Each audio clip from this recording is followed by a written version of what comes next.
Hey everybody, this is Donnell Tucker, Interactive Media Associate at G4TV.com.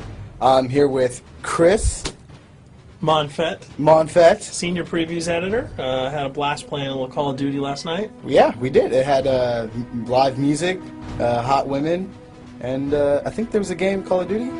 Yeah, I wasn't even paying attention to that. Yeah, I was paying attention to the pencil skirts and nerd glasses, but I was looking at the lights. When I wasn't doing that, I was blasting fools in deathmatch, team deathmatch, and a couple cool new wager matches, which we'll talk about later on. But first, we're going to sort of dig into some of the perks, skills, emblems, attachments, etc. Yes, so let's dive in. So right here, we see that we have the first set of perks one. They're pretty traditional. From the old gun. Yeah, there's not much here in the perks that's new, which is actually kind of good when you consider the fact that there's so much else going on in the game with the wager matches, the new Call of Duty points, the way that you can spend your experience, the attachments, the kill streaks, that you don't have to focus on sort of learning a whole new set of skills.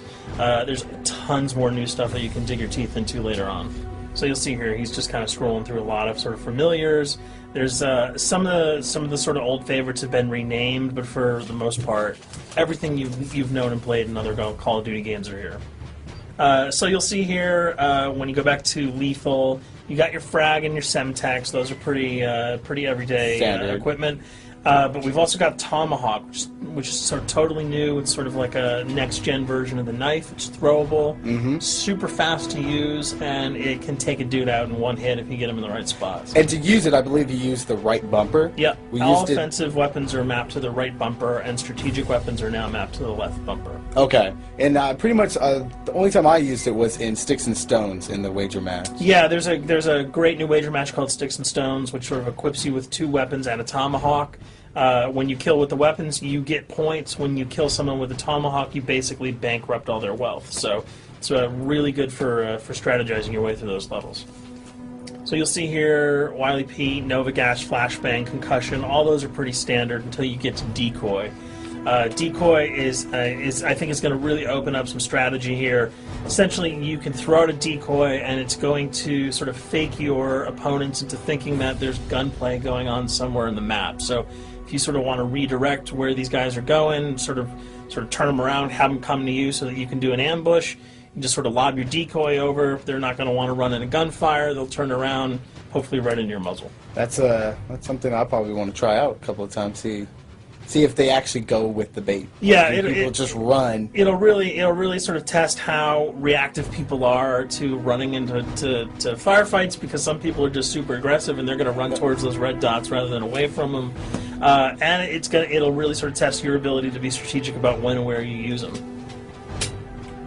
Now here's something new. It's called the camera spike. Ah, yes. It's sort of super useful. I used this a bunch yesterday. You plant it down, and it basically takes over your mini-map with a sort of picture-in-picture window of wherever you planted your camera. So if you want to know if people are running through a certain alleyway, coming around a corner, if you're hiding somewhere and you just want to cover your back, you can plant a camera right behind you.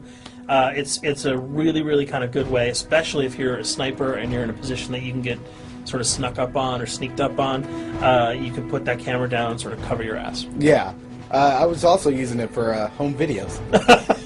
Because, I don't know, for some reason, I was just like, hey, there's me, let me say something to the camera. Call of Duty night vision action going on. Exactly. Yeah. And the C4, the tactical insertion, those are things that you'll have remembered from other games. What we got here, though, is the motion sensor, which kind of acts like a little mini UAV, so you can toss that out, and it'll give you a small radius just to sort of see if there are people coming.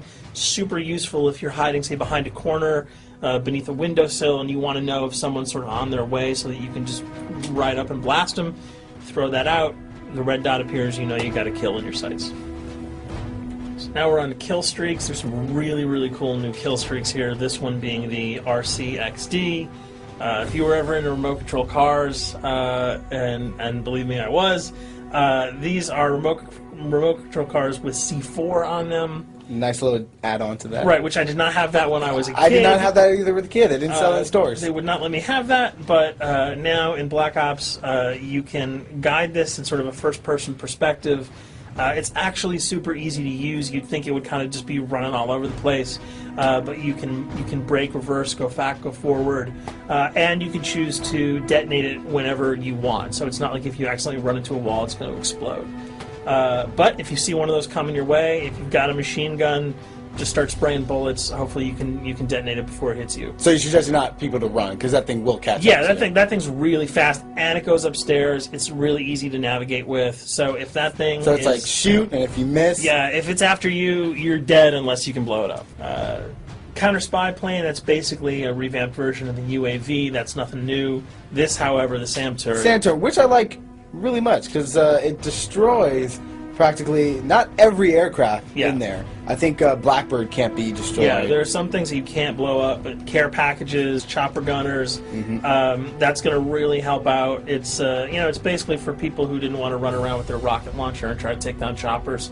You can sort of plant that in a hopefully like a high position that has good angles on the sky, and hopefully it'll take out some of the things that are blowing you and your friends away. Now you'll see care package, napalm strike, sentry gun, mortar team. Those are all things you're pretty familiar with until we get down to Valkyrie rockets. These are remote-controlled rockets, a little bit kind of like the RCXD. These are a little bit more sensitive, though. They're going to do a lot more damage if you can hit your enemies or you throw them into a group of people. But they're fast, you can't put the brakes on them, and if you hit something, those things are going to blow up. Now, are they difficult to maneuver? Are they easy like the RC? They're more difficult to maneuver because they're constantly moving forward, so you can't hit the brakes, you can't redirect, and if you, say, accidentally hit a wall, there's no turning around. That thing is going to explode. So this is one thing. Open spaces are really key, and but if you're really good, right, you've got a bigger blast radius though. So if you kind of miss by a couple of feet, it's not going to matter because the guy's going to be vaporized anyway. And with 7 kills and 4,000 CP, it's going to take a little while to build up to it, but hopefully you'll be able to practice a little bit and really kick some ass.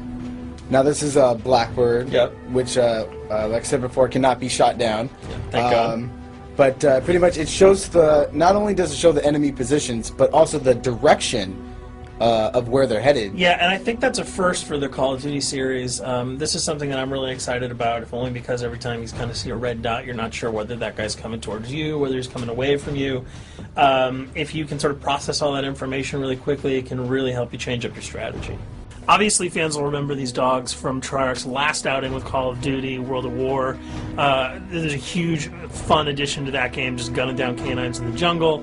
Looks like you'll be able to do it again this time, only that you get to call in the pack to kill your opponents. I got no problems blowing away a rabid attack dog. Well, even if it makes the sound, like a whimpering sound, even if it makes a little feel whimpering anything sound. when you shoot If that? it was like attack puppies or attack corgis, I probably couldn't shoot them because those are too adorable.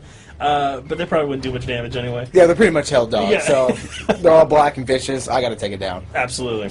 This time the chopper is completely pilotable. You'll be able to jump in, fly around, machine gun dudes on the ground.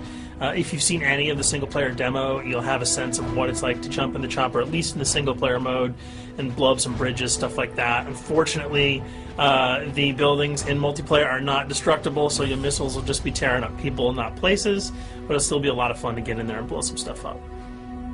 And here we're just kind of going through the custom loadouts. This is, pretty standard. Pretty standard stuff for Call of Duty.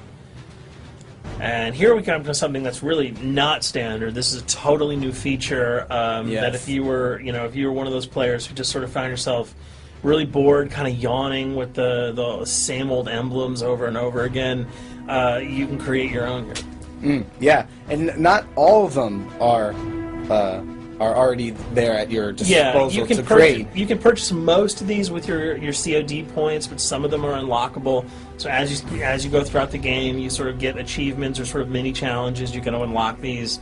As you come up in levels, you're going to unlock more, and eventually you can unlock over 300, about 304 that are on this menu. And you'll see they're pretty simple. They're numbers, quick lightning bolts, people, figures. You see swords, crests, shields.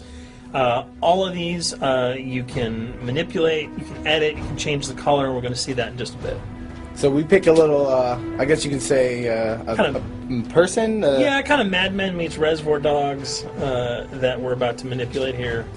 First, we're cycling through, trying to find a suitable weapon. Maybe a soft drink, probably not. So let's go for the sword. Yeah, it's the sword. That's a good little attachment. And you'll notice that he bought that with some of his COD points that he earned playing some of the wager matches. All obvious jokes aside about the positioning of the sword here, you can see that he can position it in the guy's hand. You can select up to 12 layers here. That's a lot. That's a lot to imagine create. what you can do. And you don't see it here, but you can zoom in, you can zoom out. So if you wanted to sort of just have the head and the hand here, you could pull that guy to the bottom of the frame and zoom him in. You can change the backgrounds, change colors. the color. You'll see here that he can even just kind of go to an outline mode of this guy with no detail. So there's tons and tons of customizable stuff. And you'll see it appears in your little player card at the bottom. And most importantly, it actually is something you can put on your guns and your weapons. Correct. That's only available when you level up at a certain level, that you'll have that option to tag it on your weapon. Absolutely. And you might not see it as you're playing through the game, because obviously, by the time you see your opponent's gun, you're not going to see the emblem. You're going to see. Yeah, you're not going to stop by and be like, hey, you know what? That's a nice little picture you got as there. the bullets hit your face. But it's going to be something really cool for people who want to kind of be directors in theater mode, who can get close-ups on the weapons and the guns, and you'll just kind of know that you have it all the time. That weapon is your weapon. Well, there you have it. A few little things for you to know. We're also going to be checking out some of the other maps and wager modes, so check those videos out at g4tv.com.